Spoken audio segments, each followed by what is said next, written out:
నామానికి మహిమ కలుగును గాక. పరిశుద్ధాత్మ దేవుని యొక్క సన్నిధిలో మనం ఉన్నాము. మరి ముఖ్యంగా స్టేజ్ మీద ఉన్న దైవజనులందరికీ నా ప్రత్యేకమైన వందనాలు. రోజు సిస్టర్ గారికి, సిస్టర్స్ అందరికీ, అలాగే ఇక్కడ ఉన్న దైవజనులకు, మరి ముఖ్యంగా ఫ్లోర్లో ఉన్న దైవజనులకు, నన్ను ప్రేమతో ఆహ్వానించిన రాజ్ కుమార్ గారికి, అలాగనే నన్ను తీసుకుని వచ్చిన ఎస్ఐ గారు, వేణుబాబు గారు, వారికి కూడా, మరి ముఖ్యంగా ఆర్కెస్ట్రా అన్నలకు కూడా ప్రత్యేకమైన శుభాభివందనాలు. దేవుని మహాకృపలో ఈ రాజమండ్రి ఈ ప్రాంతంలో ఈరోజు దేవుని యొక్క సన్నిధిలో మీతో కలిసి ప్రార్థన చేసే భాగ్యాన్ని ప్రభు నాకు ఇచ్చినందుకు నేను ఎంతగానో ప్రభువును స్తుతిస్తున్నాను. ఈ శ్రేష్టమైన సమయంలో పరిశుద్ధ బైబిల్ గ్రంథములో యోవేలు గ్రంథము మొదటి అధ్యాయము, యోవేలు గ్రంథము మొదటి అధ్యాయము 14వ వాక్యం అందరూ కలిపి చదువుదాం. ఉపవాస దినము ప్రతిష్ఠించుడి, వ్రత దినము ఏర్పరచుడి, యెహోవాను బతిమాలుకొనుటకై పెద్దలను దేశంలోని జనులందరినీ నీ దేవుడైన యెహోవా మందిరములో సమకూర్చుడి. చిన్న ప్రార్థన చేసుకుందాం. ఆశ్చర్యకరమైన మా గొప్ప దేవానికి స్తోత్రాలు. ఈ అల్పుడు నీ పక్షంగా నిలబడి ఉంటుండగా తండ్రి, నాతో, మాతో, మా అందరితో మీరు మాట్లాడండి. ఈ రాజమండ్రి ప్రాంతంలో ఉన్న ప్రతి ఒక్కరిని ప్రార్థనా యోధులుగా సిద్ధపరచండి. మీ నామానికి మహిమ తెచ్చుకొని అద్భుతమైన రీతిగా సిస్టర్ గారిని మరుగుపరిచి మీరు మాట్లాడారు తండ్రి. మరొకసారి అల్పుని మరుగుపరిచి మీరే మా అందరినీ బలపరచమని, ఉపవాస ప్రార్థనలో మరింత మమ్మలను రేపమని యేసయ్య నామం పేరట ఈ ప్రార్థన అడిగి వేడుచున్నాము తండ్రి. ఆమేన్. మనందరికీ చాలా సుపరిచితమైనటువంటి వాక్యమే యోవేలు గ్రంథము. ఉపవాసముల గురించి ప్రస్తావన తీసుకుని వచ్చినటువంటి గ్రంథం. ప్రవక్త అయినటువంటి యోవేలు ఉపవాసం గురించి 2 పర్యాయాలు ఇక్కడ మనం చూస్తూ ఉన్నాం. మొదటి అధ్యాయం 14వ వచనంలో, అలాగే 2వ అధ్యాయంలో కూడా 17వ వచనంలో మనం చూస్తాం. వ్రతదినం నియమించండి, ప్రకటన చేయండి అని 2 టైమ్స్ ఏదైనా దేవుడు మనల్ని హెచ్చరించాడు అంటే చాలా జాగ్రత్త పడాలి. 2 పర్యాయాలు దేవుడు మనతో మాట్లాడుతున్నప్పుడు, అయ్యా అందరూ ఫోన్స్ బంద్ చేసుకుందాం, తండ్రి గారు, అయ్యగారు, అయ్యా ఫోన్ ఆపేయండి, అందరి ఫోన్లు కూడా ఆఫ్ చేద్దాం, నా ఫోన్ కూడా ఆఫ్ చేసుకున్నాను. మనం వినేది మనుషుల మాట కాదు, దేవుని మాట వింటున్నాం కనుక ఆ మాటే మనం బ్రతికించేది, దేవుని మాటే మనం బ్రతికించేది. 119వ కీర్తన 50వ వాక్యంలో, నీ వాక్యము నన్ను బ్రతికించి ఉన్నది, నా బాధలో ఇదే నాకు నెమ్మది కలిగించింది. నెమ్మది మనం పొందగలము ఎక్కడైనా ఆలోచిస్తే దేవుని వాక్యాన్ని వింటే. ఈరోజు ప్రత్యేకంగా మీకు ఎవ్వరికీ తెలియనటువంటి విషయం నేను చెప్పట్లేదు. పరిశుద్ధాత్ముడు నా హృదయంలో ఉంచిన భారాన్ని మీ ముందు ఉంచాలని ఆశపడుతున్నాను. అన్ని ప్రార్థనల కన్నా ఉపవాస ప్రార్థన విన్నా మర్చిపోక. ఇదే ఉజ్జీవ ప్రార్థనలు అయితే ఈ కాంపౌండ్ అంతా నిండిపోయేది, స్వార్థ కూడికలు అయితే నిండిపోయేది. టైటిల్ ఇక్కడ వ్రాయబడింది, ఉపవాస మనోహర పండుగలు అని. ఉపవాస మనోహర పండుగలు అని. స్నేహితులారా, దేవుని పిల్లలారా, ఈ ఉపవాస ప్రార్థన పండుగలకి ఎవరు రాగలుగుతారంటే ఉపవాసం యొక్క సారం తెలిసిన వారే వస్తారు. మీరందరూ ఉపవాస సారం ఎరిగిన వారు కనుక మీ అందరిని బట్టి దేవుని మహిమపరుస్తున్నాను. దేవునికి మహిమ కలిగిన గాక. ఉపవాసము చాలా విలువైంది. ఉపవాసము క్రైస్తవ జీవితాన్ని మెరుగుపరిచేది. ఒక తుప్పు పట్టుపోయినటువంటి ఒక ఐరన్ అది కాల్చబడితే తప్ప, ఇనపాయుధం మొద్దుగా ఉన్నప్పుడు దానివల్ల ఏమి ప్రయోజనం లేదు. ప్రసంగి గ్రంథం చెప్తా ఉంది, ఇనప ఆయుధం ఎప్పుడు మెరుగుపరచబడుతుంది అని ఆలోచిస్తే అది కాల్చబడాలి. ఈ రాత్రి నా హృదయంలో ఉన్న భారం ఒక్కటే, మనమందరము కాల్చబడాలి. పరిశుద్ధాత్మ అగ్ని చేత కాల్చబడాలి. ఉపవాస ప్రార్థనలో మనం రేపబడాలి. ఉపవాస ప్రార్థన మన బ్రతుకులకు అవసరం, మన జీవితాలకు అవసరం అండి. రాజమండ్రి పట్టణ వాస్తవులకు పరిశుద్ధాత్మ దేవుడు ఈ చిన్ని కూడికల ద్వారా, ఇక్కడ సంఖ్య ముఖ్యము కాదు, సంఖ్యతో సంబంధం లేదు. పరిశుద్ధాత్మ దేవుడికి, పరిశుద్ధాత్మ దేవుడు ఎలాంటి కార్యాలు జరిగిస్తాడు అని ఆలోచిస్తే ఉపవాసము కోసం మనల్ని రేపేవాడై ఉన్నాడు. యేసుక్రీస్తు అనే వార్త నా చెవిని పడితే చాలా బాధపడేటువంటి ఒక అజ్ఞానపు స్థితిలో ఉన్న వ్యక్తిని నేను. మరి నేను ఎలా మార్చబడ్డాను, ప్రభు దగ్గరికి ఎలా రాబడ్డాను అంటే, నా కొరకు దైవజనుడు ఉపవాసం ఉండి కన్నీరు కార్చి చేసిన ప్రార్థనే నన్ను ఈ స్థితికి మార్చింది. దేవునికి స్తోత్రం కలుగునుగా. కొండల ప్రాంతంలో, ఏజెన్సీ ప్రాంతంలో మనిషి అక్కడ నిలబడితే మళ్ళా మనిషి కదలలేనంత భయంకరమైన శుద్ర శక్తులు ఉపయోగించి మనిషిని బంధించే ప్రాంతంలో దేవుని పరిచర్య కొనసాగించడానికి నా గొప్పతనము కాదు, నా జ్ఞానము కాదు, ఉపవాస ప్రార్థన యొక్క ఫలింపని చెప్పగలను. దేవునికి మహిమ కలుగునుగా. ఒక అన్యుణ్ణి యేసుక్రీస్తు ఎరగనటువంటి వ్యక్తిని, ఒక మాట చెప్తున్నాను, అంబికార్ దర్బారు భక్తే భగవంతునికి భక్తునికి అనుసంధానం అని నా బాక్స్ నిండా అవే ఉండేవి హాస్టల్ స్టడీలో. అలాంటి పరిస్థితిలో ఒక విభూతి పండు తీసుకొని ఇదే చాలా ముఖ్యమని చెప్పేటువంటి వ్యక్తిని, కానీ ఒక శ్రేష్టమైన విషయం చెప్తున్నాను స్నేహితులారా, జాగ్రత్త గమనించండి.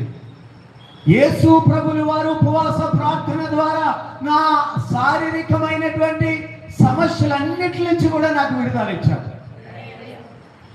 నా ముందు మీరు నీట్గా చూస్తే ఒక పన్ను ఇక్కడ తేడా కనపడుతుంది, ఒకటి ఎర్రగా మరొక రంగులో ముక్క కొట్టుకొని కూడా కనపడతా ఉంటారు. ఈ హెచ్చుతగ్గులు ఏంటి అని ఆలోచిస్తే నన్ను నేనే గాయపరుచుకునే వ్యక్తిగా, ఒక పిచ్చోడిగా మారిపోయిన పరిస్థితి. 12వ సంవత్సరం ప్రాయంలోనే, ఇప్పుడు నాకు 45 సంవత్సరాలు దాటి 46లోకి ప్రయాణం చేస్తున్నా. 56వ సంవత్సరంలో ప్రయాణం చేస్తున్నా.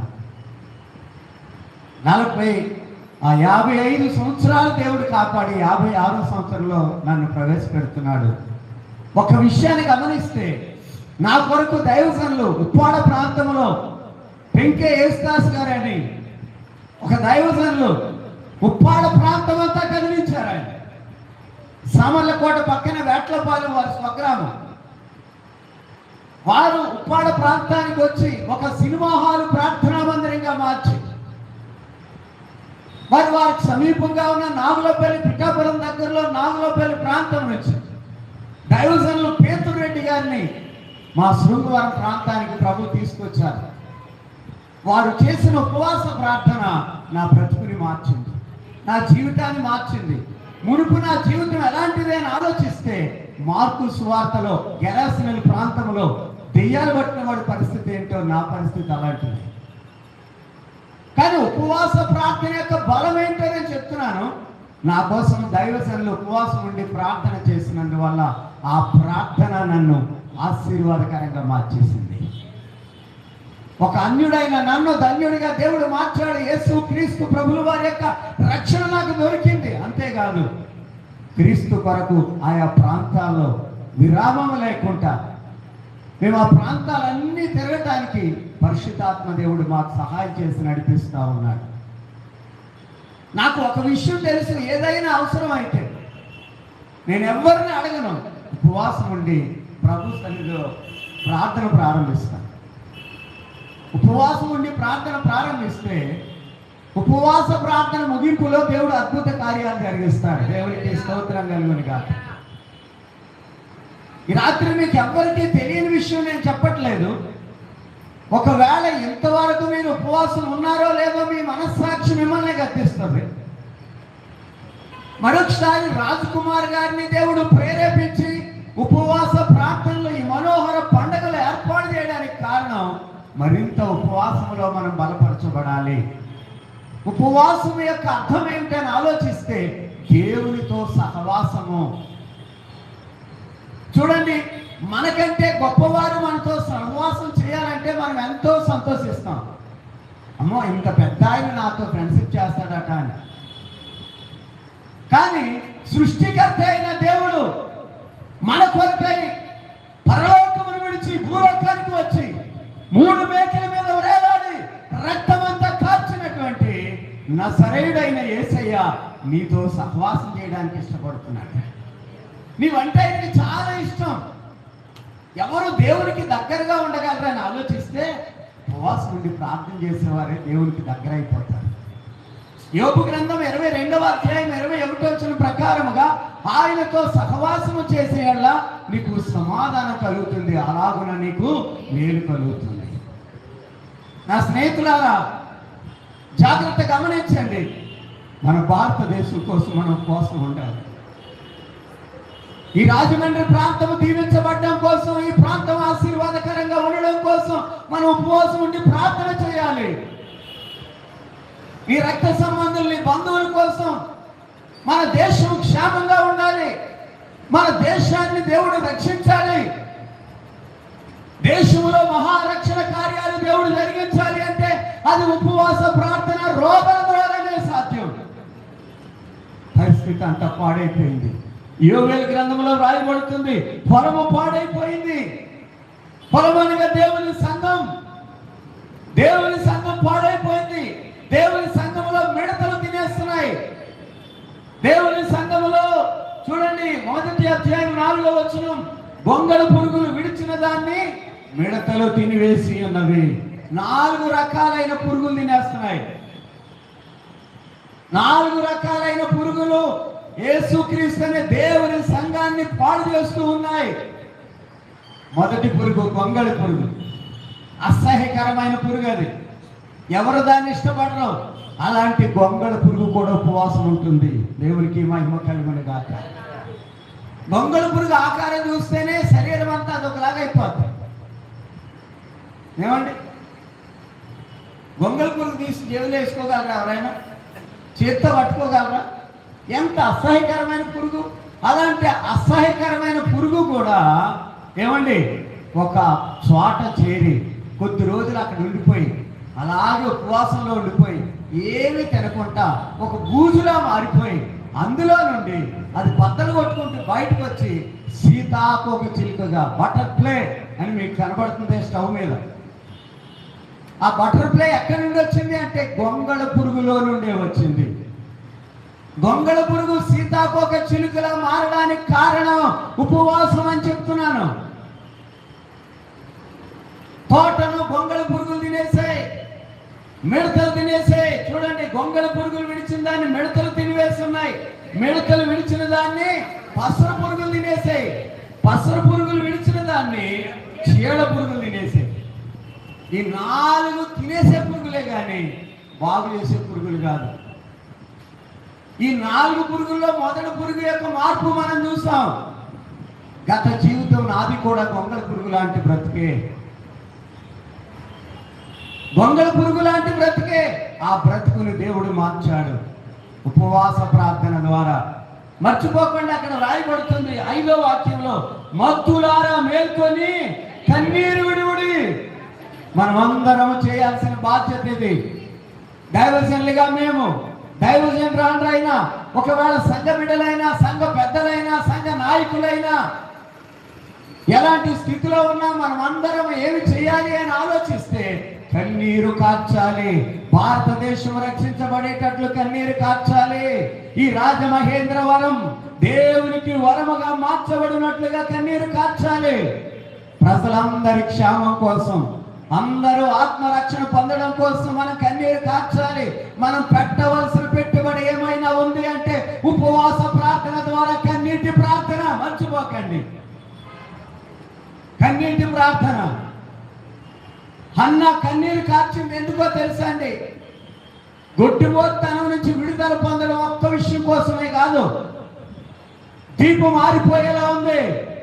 ఏలీ కుమారులు తప్పుడు త్రోవలకు వెళ్ళిపోయారు. ఏలీ వృద్ధుడైపోయి ఉన్నాడు. దీపమును వెలిగించగలిగిన నాదుడు కావాలి నాయన. ఆ వేదనతో, ఆ దుఃఖముతో కన్నీరు కార్చి సమూయేలు మొదటి గ్రంథంలో మీ అందరికీ తెలిసిన విషయం నేను చదివించట్లే. అన్న గుండెలు బాదుకొని ఏడుస్తుంది. పెనినా అన్న మాటల వల్ల అని అనుకుంటున్నాం మనం. అక్కడితో ఆగిపోవడానికి వీల్లేదు. ఆమెలో ఉన్న ఆత్మీయ ఆలోచన ఏమైందని ఆలోచిస్తే, ఇదిగో ఏలి వృద్ధుడైపోయాడు. ఏలి కుమారులు వాళ్ళు రూట్ తప్పిపోయారు. దీపం మారిపోకూడదు, దీపం వెలుగుతూ ఉండాలి, బలిపీఠ మీద అగ్ని మండుతూ ఉండాలి. దీపం వెలిగించేవాడు ఒకడు కావాలి ప్రభువా. కన్నీరు కార్చింది, ఏడ్చింది. ఒకవేళ నీవు అలాంటి కుమారుని ఇస్తే నాయన, నీ దీపమును వెలిగించడం కోసమే నేను కానుకగా ఇచ్చేస్తాను నాయన, అర్పణగా ఇచ్చేస్తాను. ఏమి త్యాగం అండి! ఇలాంటి హన్నాలు కావాలి. ఏలి అంటున్నాడు, అమ్మ ఎంతవరకు నీవు దుఃఖంతో ఉంటావు, లేక ఎంతవరకు నువ్వు మత్తురాలుగా ఉంటావు, మత్తు అయిపోయావంటే, నా ఏళ్ళు వాడ నేను మత్తురాలు కాదు, మనోవిచారము కలదా అన్నాయి. ఎందుకు మనోవిచారం అన్నా నీకు? ఇదిగో దేవుని మందిరము కలకల్లాడుతూ ఉండాలి. దేవుని మందిరములో కన్నీరు కార్చి ఉపవాసం ఉండి ప్రార్థన చేసిన అన్న ప్రార్థన విన్న దేవుడు సమూయేలుని ఇచ్చాడు. ఆ సమూయేలుని తన కోసం ఉపయోగించుకోలేదు సుమా, దేవుని కోసం, దేవుని పని కోసమే. ఈరోజు సమూయేలు లేవనెత్తబడాలి. ప్రార్థన చేయు వారిలో సమూయేలు ఉండేనని వాక్యం సెలవిస్తా ఉంది. ప్రార్థన చేసే వారిలో సమూయేలు ఉన్నాడు. ప్రార్థన యోధులు లేవాలి, ప్రార్థన పరులు లేవాలి, మోకాళ్ళలోని కన్నీరు కార్చే వాళ్ళు కావాలి. ఈ చివరి దినాల్లో, ఈ కడవరి దినాల్లో ప్రార్థన పరులు కావాలని పరిశుద్ధాత్మ దేవుడు మనతో తెల్లగా తెలియజేస్తా ఉన్నాడు. అందుకు మనం చేయాల్సిన పని, నేను చేయాల్సిన పని, మనమందరం చేయాల్సిన పని వినేసి వెళ్ళిపోవడానికి కాదు ఈ కూటాలండి. ఎక్కడో అనకాపల్లి జిల్లా నుంచి దేవుడిని ఇక్కడ తీసుకొచ్చాడంటే ఏదో నేను చెప్పేసి పోవడానికి కాదు. ప్రతిరోజు నశించిపోతున్న ఆత్మల కోసం. యోధా పత్రిక 22వ వచనంలో రాయబడిన ప్రకారంగా సందేహపడు వారి మీద కనికరం చూపాలి, అగ్నిలో నుండి లాగినట్టు కొందరిని మనం రక్షించవలసిన వారమై ఉన్నాం. వారిని రక్షించాలంటే కన్నీటి ప్రార్థన అవసరం, కన్నీటి ప్రార్థన అవసరం, ఉపవాస ప్రార్థన అవసరం. ఎన్నో కుటుంబాల్లో ఉపవాస ప్రార్థన కరువైపోయింది. ఒక్క పూట కూడా ఉపవాసం ఉండలేని పరిస్థితి అయిపోయింది. అమ్మ ఉపవాసం ఉంటావా గ్యాస్ట్రిక్ అన్నా, ఉపవాసం ఉంటావా తమ్ముడు, లేదు నాకు బాగులేదు. స్నేహితులారా, రాత్రి పరిశుద్ధాత్మ దేవుడు మనతో మాట్లాడుతున్నాడు. నీ కుటుంబం కోసం నీ కన్నీరు కార్చకపోతే ఎవరు కన్నీరు కారుస్తారు? ఎవరు కావాలి? నీ పిల్లలు రూటు తప్పిపోయి ఉన్నారే. చేతిలో బైబిల్ అంటే ఉంది కానీ, పాటల పుస్తకం ఉంది కానీ, వాళ్ళు చూసే ఏం చూస్తున్నారో చూస్తున్నావా? వాళ్ళు ఈ మొబైల్ ద్వారా, ఈ నెట్ ద్వారా, నెట్ అనే వాళ్ళలో పడిపోయారు. వాళ్ళు ఎప్పుడైతే నెట్ చేతిలోకి వచ్చిందో, ఈ నెట్ అనగానే తెలుగులో అర్థం వల్ల వాళ్ళు చిక్కడిపోయారు. సులువుగా చిక్కులు పెట్టేవాడు సాతానుడు. నీటిలో కుటుంబ ప్రార్థన జరుగుతుంది, సంఘ ప్రార్థన జరుగుతుంది, గృహ కూడుకులు జరుగుతున్నాయి, ఉపవాస ప్రార్థన జరుగుతున్నాయి. కానీ వ్యక్తిగతముగా నీ జీవితంలో ఉపవాస ప్రార్థన రెట్టింపు అవ్వాలి. కన్నీటితో రోధించేవారు కావాలి. ఇర్మియా సామాన్యమైన ప్రవక్త కాదు. సృష్టి గారి ద్వారా దేవుడు మాట్లాడాడు. గుండె పగిలిన ప్రవక్త, కన్నీటి ప్రవక్త, రోధించిన ప్రవక్త. ఎన్ని శ్రమలు వచ్చినా, జలగల గుంటైనా, బురదైనా ఏమీ భయపడలేదు. నా ప్రియమైన అన్న, నా ప్రియమైన అక్క, నా ప్రియమైన సహోదరి సహోదరుడు, ఈ రాత్రి ఒక్క సమర్పణ మనం చేసుకోవాలి. నీనెవే పట్టణస్తులకి యోనా ఒక్క మాటే చెప్పాడు. ఒకే ఒక్క మాట చెప్పగానే నీనెవే పట్టణస్తులు అందరూ ఉపవాసం ఉన్నారు. అందరూ, చిన్నపిల్లలు, పెద్దలు అందరూ కూడా ఉపవాసం ఉండి కన్నీరు కార్చారు. వారి పాపాలు ఒప్పుకున్నారు, వారు పశ్చాత్తాపడ్డారు. వారు చేయు బలత్కారములన్నీ కూడా వారు మానేసుకున్నారని దేవుని యొక్క వాక్యములో వ్రాయబడతా ఉంది. యోనా గ్రంథం 3వ అధ్యాయం 5వ వచనం నుండి 10వ వచనం వరకు తర్వాత చదువుకోండి.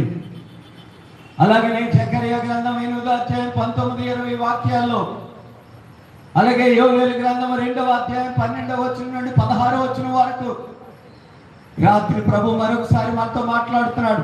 ఇప్పుడైనను మీరు ఉపవాసం ఉండి, గడిచిన రోజులన్నీ అయిపోయాయి, గడిచిన సంవత్సరాలన్నీ అయిపోయాయి, ఇప్పుడైనను అనే మాట వచ్చింది అంటే గడిచిన రోజులన్నీ అయిపోయాయని.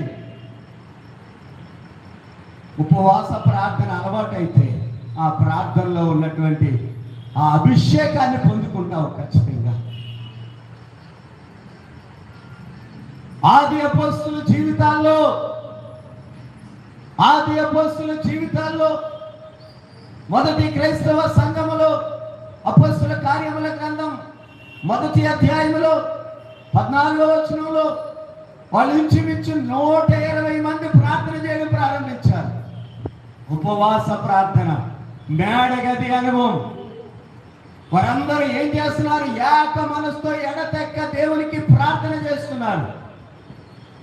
పరిశుద్ధాత్మ దేవా, నీ శక్తి మాకు కావాలి, నీ అభిషేకం మాకు కావాలి, నీ నింపుదల మాకు కావాలి, మేమందరము కూడా ఆత్మ చేత నింపబడాలి ప్రభు అని వారు రోధిస్తున్నారు, గుండెలు బాదుకుంటున్నారు, కన్నీరు కారుస్తున్నారు.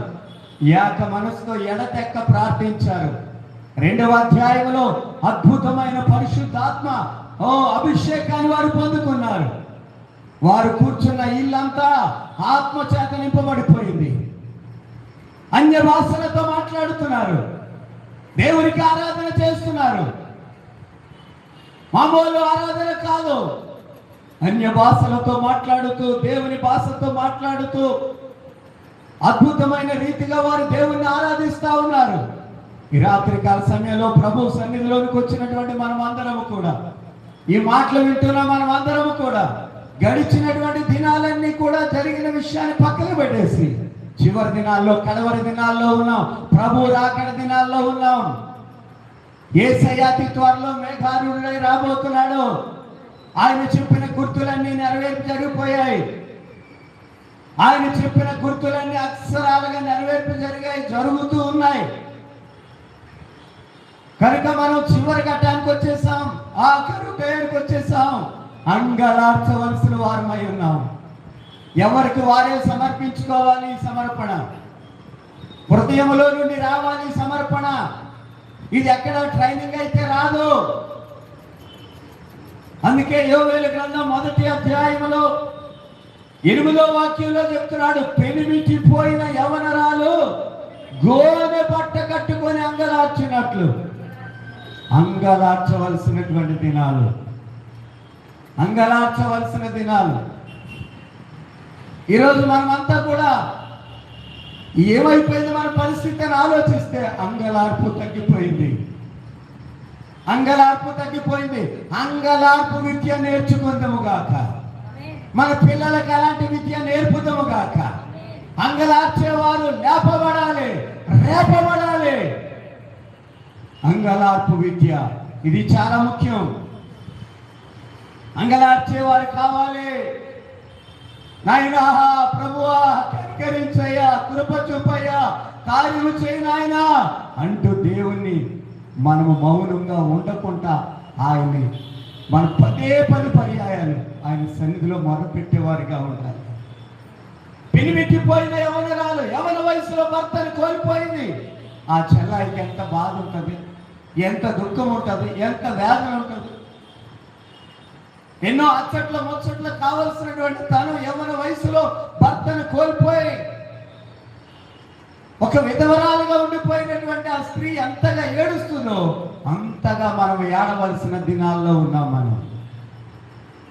నేను మొన్న ఒక విషయం చూసాను. నేను ప్రార్థనకి వెళ్ళి వస్తూ ఉంటే అప్పు చేసుకొనుకున్నాను రా బాబు, నా దీన్ని చూసి మీరు ఏడవకండి అని రాశారు. నేను అంటున్నాను, ఒక వెహికల్ మీద రాశారు, అప్పు చేసుకున్నాను రా, ఈ వెహికల్ చూసి మీరు ఏడవద్దని రాశారు. మనమైతే ఏం చెప్పాలని ఆలోచిస్తే మనము అప్పు అయిపోయాం యేసయ్యకి, రుణమైపోయాం యేసయ్యకి. ఎంత రుణమైపోయామంటే ఫిలోమోనుకు రాసిన పత్రికలో అపోస్తుడైన పౌలు ఏమండి ఫిలోమోను కోసం చెప్తాడు, ఒనేసిము కోసం మాట్లాడుతూ. ఎందుకంటే ఒనేసిము పట్టబడ్డాడు, ఒక దొంగ అయిపోయాడు, ఓ పనికిరాని వ్యక్తిగా మారిపోయాడు. సువార్త వల్ల పౌలు గారి శ్రమ పడుతూ ఉంటుండగా అదే ఖైదులోకి తప్పు చేసి ఒనేసిము వచ్చాడు. అయితే ఒనేసిమును బంధకాల్లోనే సరి చేశాడు అపోస్తులైన పౌలు. నేను బంధకాల్లో కలిగిన నా కుమారుడు ఒనేసిము కోసం నేను వేడుకుంటున్నానంటాడు. నీతో చెప్పకుండా నేను ఏ పని చేయను, అయినా సరే నీవు నా మాట వింటావని నమ్మి రాస్తున్నాను అంటాడు అపోస్తులైన పౌలు ఫిలోమోను గారు. ఫిలోమోను గొప్ప ధనవంతుడు, మంచి ప్రార్థనాపరుడు, మంచి యోగ్యుడు, సంఘం కోసం బాధ్యత అంతా తీసుకున్నవాడు. అలాంటి ఇంట్లో నమ్మకంగా ఉండవలసినటువంటి ఈ వ్యక్తి దేవునికి దూరం అయిపోవడానికి, దేవుని మాట వినిపోవడానికి కారణం అంగలార్పు లేదు ఒనేసిములో. ఈరోజు అలాంటి వారు ఎంతమంది ఉన్నారు? పౌలు అంటాడు, ఇదిగో నా ప్రాణం వంటి వాడైన అతన్ని నీ దగ్గర పంపిస్తున్నాను అంటే ఒక దొంగ ఎలా మారిపోయాడండి? ప్రాణప్రియుడిగా మారిపోయాడు. దేవునికి మహిమ కలుగును గాక. ఆ పత్రికలో ఒక మాట చదువుదాం. ఆ మాటలో చదువుతున్నప్పుడు నా గుండెలన్నీ కూడా ఎంతగానో తడిసిపోతున్న సందర్భాలు ఉన్నాయి. ఫిలోమోనుకు రాస్తున్నటువంటి పత్రిక, అపోస్తులైనటువంటి పౌలు ఫిలోమోనుకు రాస్తున్నటువంటి ఆ పత్రికలో ఒక అద్భుతమైనటువంటి విషయాన్ని పరిశుద్ధాత్మదేవుడు మన ముందుంచుతూ ఉన్నాడు. ఒకసారి చదువుకుందాం. 1వ అధ్యాయం 5వ వచనం చదవండి. నీ ప్రేమను గూర్చి ప్రభు అయిన యేసు ఎడలను సమస్త పరిశుద్ధుల ఎడలను నీ కలిగి ఉన్న విశ్వాసమును గూర్చి నేను విని నా ప్రార్థనల యందు నీ నిమిత్తం విజ్ఞాపన చేయొచ్చు. అబ్బా, ప్రార్థనలో ఒక విజ్ఞాపన కర్తగా పౌలు కనబడుతున్నాడు, విజ్ఞాపన చేసేవాడిగా. చూడండి, విజ్ఞాపన చేయొచ్చు, ఎల్లప్పుడూ నా దేవునికి కృతజ్ఞతాస్తుతులు చెల్లించుచు క్రీస్తును బట్టి నీ అందున్న ప్రతి శ్రేష్టమైన వరం విషయమై నీవు అనుభవపూర్వకంగా ఎదుగుట వల్ల ఇతరులు నీ విశ్వాసమందు పాలివారగుట అన్నది కార్యకారి కావాలని వేడుకొనుచున్నాను. ఎంత గొప్ప మాటలండి. ఈ మాటలు చెప్తూ 12వ వచనం, నా ప్రాణం వంటి వాడైన అతన్ని నీ వద్దకు తిరిగి పంపి ఉన్నాను. పౌలు అంటున్నాడు ఫిలోమోనుతో, ఫిలోమోనా, నా ప్రాణం గురించి నీకు తెలుసు, నా ప్రాణం ఎంతో. నీ దగ్గరకు వస్తున్నటువంటి ఈ యొక్క పట్టబడిన వ్యక్తి ఒనేసిము అలాంటి వాడు. చూడండి, చదవండి. నేను సువార్త కొరకు బంధకములో ఉండగా నీకు ప్రతిగా అతడు నాకు పరిచారము చేయి నిమిత్తము నా యొద్ద అతను ఉంచుకొన వల్లని ఉంటుంది గాని నీ ఉపకారం బలవంతము చేతనైనట్టు కాక. ఈ విధంగా మాట్లాడుతూ 18వ వచనంలో అతడు నీకు ఏ నష్టమైనను కలుగజేసిన ఎడల నీకు ఏమైనానో రుణమన్న ఎడల అది నా లెక్కలో చేర్చుము. ఇలాంటి పౌలు లాంటి భారం మనకు రావాలి. పౌలు లాంటి భారం మనకు రావాలి.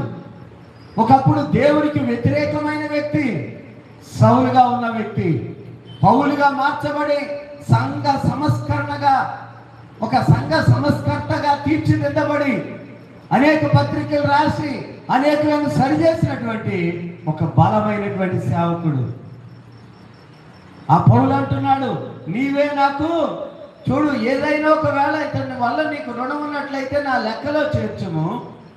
పౌలను నేను నా స్వహస్తములతో ఈ మాట వ్రాయిచున్నాను, అది నేనే తీర్చును. అయినను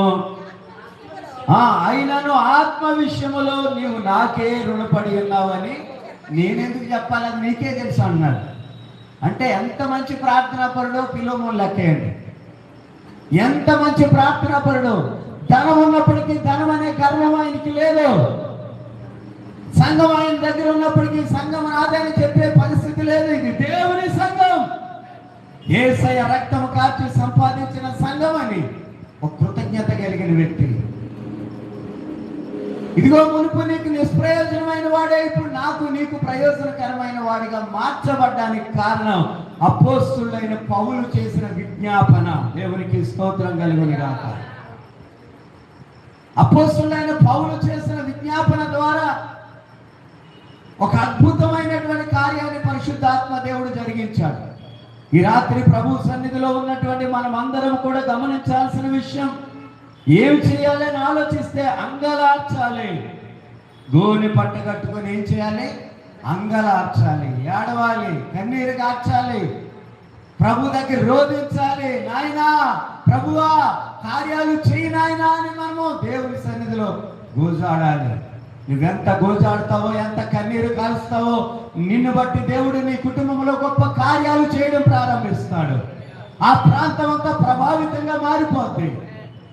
ఉప్పాళ్ళలో అక్షరాలు రాని వ్యక్తులు వాళ్ళ అక్షర జ్ఞానంతో నింపబడ్డారు. దైవజనుడు యేసుదాస్ గారు అక్కడ అడుగు పెట్టడంతో ఎక్కడా లేనంత ఉన్నతమైన పరిచర్య ఉప్పాడు నిండా సంఘాలే. దైవజనులు యేసన్న గారు అనేక పర్యాయాలు ఉప్పాడు రావటానికి యేసుదాసయ్య గారు తీసుకొస్తూ ఉండేవారు. ఉప్పాడు నుంచి ఇంచుమించు గుడారాల పంటకి 3000 మంది వెళ్ళి వంటలు చేస్తారు అక్కడ. ఇవన్నీ నేను ఎందుకు చెప్తున్నానంటే, ఒక్క వ్యక్తి యొక్క ఉపవాస ప్రార్థన ఇంతమందిగా కూడి ఉన్న మనమందరము కూడా, ఎంతమంది అయితే ఈ మాటలు వింటున్నారో వారు అందరము కూడా ఈ రోజు ఒక సమర్పణతో ఈ స్థలములో దేవునికి సమర్పించుకున్నాము. నాయనా ఇదిగో ఉపవాసం ఉండటానికి నాకు శక్తి దయచేయి నాయనా. నువ్వు ఎంత సమయం ఉపవాసం ఉండగలవో నీవు ప్రారంభిస్తే పరిశుద్ధాత్మ దేవుడు కార్యం చేస్తాడు. ఉపవాస ప్రార్థన ద్వారా దేవుడు నేను ఎక్కడ పరిచర్య చేయాలో ఆ ప్రాంతం దేవుడు నాకు చూపించాడు. యాక్చువల్గా గొలుగొండ ప్రాంతం నాకు తెలియదండి. ఆ ప్రాంత ప్రజలు ఎవరు నాకు తెలియదు. ఏ సంస్థ నన్ను అక్కడ పంపలేదు, ఎవరో నన్ను అక్కడ పంపించలేదు. పరిశుద్ధాత్మ దేవుడే, యేసుక్రీస్తు ప్రభు వారే నేను ఎక్కడ ఉండాలో, ఎక్కడ చర్చ కట్టాలో అన్నీ ఆయన చూపించారు. ఉపవాస ప్రార్థనలో, ఉపవాస ప్రార్థనలో పొందుకున్నాను. ఉపవాస ప్రార్థన ద్వారా మీ ఇంట్లో గొప్ప కార్యాలు, అద్భుతమైన కార్యాలు చూచుదురుగాక. నీనెవే పట్టణస్థుల యొక్క దుర్మార్గత అంతా విడిచిపెట్టిన తర్వాత వారి మీదకి రావాల్సిన కీడును యేసయ్య మేలుగా మార్చేలేదా? కీడు మేలుగా మారిపోతే, కీడు పోవాలని ఏదో ప్రయత్నాలు చేస్తున్నావేమో, పిచ్చి ప్రయత్నాలు చేయొద్దు. నీ మీద ఉన్న కీడు, నిన్ను పట్టు పీడిస్తున్న కీడు, నువ్వు జయించలేని భయంకరమైనటువంటి ఆ దుష్ట శక్తి యొక్క ప్రభావం జయించే శక్తి ఎక్కడుందనగా మోకరించి ఉపవాసం ఉండి ప్రార్థన చేయి. పటాపంచలు అయిపోయి పారిపోతాయి. చుట్టుప్రక్కల అయినా ఉండవు అటువంటివి. దేవుడు గొప్ప కార్యాలు చేస్తాడు. దేవుడు అద్భుతమైన కార్యాలు జరిగిస్తాడు ఉపవాస ప్రార్థన ద్వారా. కనుక ఉపవాస ప్రార్థన చేసిన దినవృత్తాంతము 2వ గ్రంథం 20వ అధ్యాయము 4వ వచనంలో యెహోషాపాతు రాజు నలుదిక్కుల నుండి చాలా భయంకరమైన పరిస్థితి ఉన్నప్పుడు ఆయన ఉపవాసం ఉండి ప్రార్థన చేస్తున్నప్పుడు దేవుడు తన బ్రతుకులో అద్భుతమైన కార్యాలు చేశాడు. చుట్టుప్రక్కలున్న ఆ ప్రజలందరి మధ్యలో నెమ్మదిని కలుగు చేశాడు. అద్భుతమైన కార్యం చేశాడు. ఏమని ప్రార్థన చేస్తాడంటే, ఏమి చేయాలో మాకు తోచదయ్యా, నీవే మాకు దిక్కు అని ప్రార్థన చేశాడు. మన దిక్కు మన దేవుడే, మనకు ఆధారం మన దేవుడే. ఉపవాసం ఉండి ప్రార్థన చేస్తాను, ఉపవాసం ఉండి ప్రార్థన చేస్తాను ప్రభువా, నన్ను బలపరిచేయాలని నిన్ను నీవు దేవునికి కమిట్మెంట్ చేసుకో, సమర్పించుకో, అప్పగించుకో. ఆయన సహాయం చేస్తాడు, ఆయన శక్తితో నింపుతాడు. ఉపవాస ప్రార్థన ఒక రోజు ఉందామని ప్రారంభించాను. నేను ఎలాంటి అంటే అండి, ఆఖరికి 1 గంట కూడా ఉండలేదు. ఇప్పుడు కాదండి, ఉపవాస ప్రార్థన అలవాటు లేనప్పుడు. నా అనుభవంలో చెప్తున్నాను. పాస్టర్ గారు రోజంతా ఉపవాసం ఉండి హ్యాపీగా అన్ని చక్కగా మొహం కలకల్లాడుతూ ఉండేది. నేనైతే గిడగిడలు ఆడిపోయేవాడు. నాయన అయ్యగారు ఉన్నారు, నేను ఉండాలనుకున్నాను, సహాయం చేయతండి అని ఉపవాసం ఉండడం ప్రారంభించాం. ఒక చిన్న పాక అండి అది. ఉపవాసం ఉన్నాం, ముగ్గురేమో ఉన్నాం. ముగ్గురు ప్రారంభించాం. ఒక రోజు అయిపోయింది, అమ్మయ్య అనుకున్నా ముగించేస్తారేమో అని. రెండో రోజు అయిపోయింది, మూడో రోజు అయిపోయింది, నాలుగో రోజు అయిపోయింది, ముగింపు లేదు. అలాగే 8 రోజులు అయిపోయాయి, ముగింపు లేదు. 9వ రోజు అప్పుడు దేవుడు నాతో మాట్లాడుతున్నాడు. 10వ రోజుకెల్లా దేవుడు అద్భుతం చేశాడు. 10 రోజులు ముగ్గురమే అక్కడే ఉండి ఉపవాస ప్రార్థనలో ప్రార్థన చేశాం. ఆ తర్వాత దేవుడు నన్ను అక్కడ పంపించాడు. దేవునికి స్తోత్రం కలుగును గాక. ఆ పాకన దేవుడు ఒక అద్భుతమైన మందిరంగా మార్చాడు ఆయన. మీరు ఏ సమస్యనైతే జయించలేకపోతున్నారో, ఏ సమస్య అయితే మిమ్మల్ని కృంగదీస్తా ఉందో, ఏ సమస్యతో మీరు కృంగిపోతున్నారో అది ఎలా జయించాలని బుర్రబట్టుకొని ఆలోచించొద్దు. మీరు ఒక పని చేయండి, ఉపవాసం ఉండి మోకరించండి, ప్రభువుకి అప్పగించుకోండి. ప్రభువా కార్యం చేయను ఆయన, ఇదిగో నీ శక్తి చేత నన్ను నింపు నాయన అని ప్రార్థన చేస్తే దేవుడు మీ బ్రతుకులో అద్భుతం చేస్తాడు. ఈ మాట అందరూ చెప్తాం. ఇప్పుడైనను మీరు ఉపవాసం ఉండి కన్నీరు విడిచుచు దుఃఖించుచు మనోపూర్వకంగా తిరిగి నా యొద్దకు రండి. ఇప్పుడైనను అంటే గడిచిన రోజులన్నీ అయిపోయాయి, వాటి గురించి వదిలేయండి. ఇప్పుడైనా, ఈ క్షణమే, ఈ రోజే, ఇప్పుడైనా నాయన ఇదిగో నేను ఉపవాసం ఉంటాను. ఒక పూట ఉపవాసం ప్రారంభించండి. ఒక రోజుగా దేవుడు సహాయం చేస్తాడు. ఒక రోజు ఉపవాసం, 2 రోజులుగా, 2 రోజులు, 3 రోజులుగా, అలా మీరు ఎన్ని రోజులైనా ఉపవాసం ఉండి ప్రార్థన చేయగలరు. ఏమండి, నెహెమ్యా కొన్ని దినములు దుఃఖముతో ఉపవాసం ఉండి కన్నీరు కార్చాడే. ఇప్పుడైనా మనం ఉపవాసం ఉండి కన్నీరు విడిచుచు దుఃఖించుచు మనపూర్వకంగా దేవుని దగ్గరికి వస్తే, ఇశ్రాయేలీయులు కార్చిన కన్నీరు చూసిన దేవుడు, ఆ కన్నీటిని, ఆ మూలుగులు విన్న దేవుడు ఈ రాత్రి మన కన్నీరు చూస్తున్నాడు. ఆయన నీ గుండెల నిండా వేదన ఉంది, బాధ ఉంది, భరించలేని బాధ ఉంది, దుఃఖం ఉంది, ఎవరితో చెప్పుకోలేనంతగా బాధపడుతున్నావు. నీ గుండెల్లో ఉన్న భారం అంతా యేసయ్య సన్నిధిలో మోకరించి ఉపవాసం ఉండి ప్రార్థన చేయి. నీ గుండెలు తేలికైపోతాయి. గుండె చెదిరిన వారిని కూడా బాగు చేయగలిగిన దేవుడు నా దేవుడు. మనందరినీ రక్షించడానికి, ఆయనతో పాటు ఆ పరలోక రాజ్యంలో కూర్చోబెట్టడానికి అతి త్వరలో ఆయన రాబోతున్నాడు. ప్రకటన గ్రంథం 1వ అధ్యాయం 7వ వచనం ప్రకారముగా ఇదిగో ఆయన మేఘారూఢుడై వచ్చుచున్నాడు, ప్రతి నేత్రం ఆయనను చూచును, ఆయన పొడుచున వారు చూస్తారు, భూజనులందరూ చూచి రొమ్ము కొట్టుకునే రోజు రాబోతుంది. ఆ రోజు రాకముందు ఇప్పుడే మనము దేవుని సన్నిధిలో ఉపవాసం ఉండి కన్నీరు కార్చవలసిన వారం. ఇప్పుడైనా మీరు ఉపవాసం ఉండి కన్నీరు విడిచుచు దుఃఖించుచు మనపూర్వకంగా దేవుని దగ్గరికి రమ్మంటారు.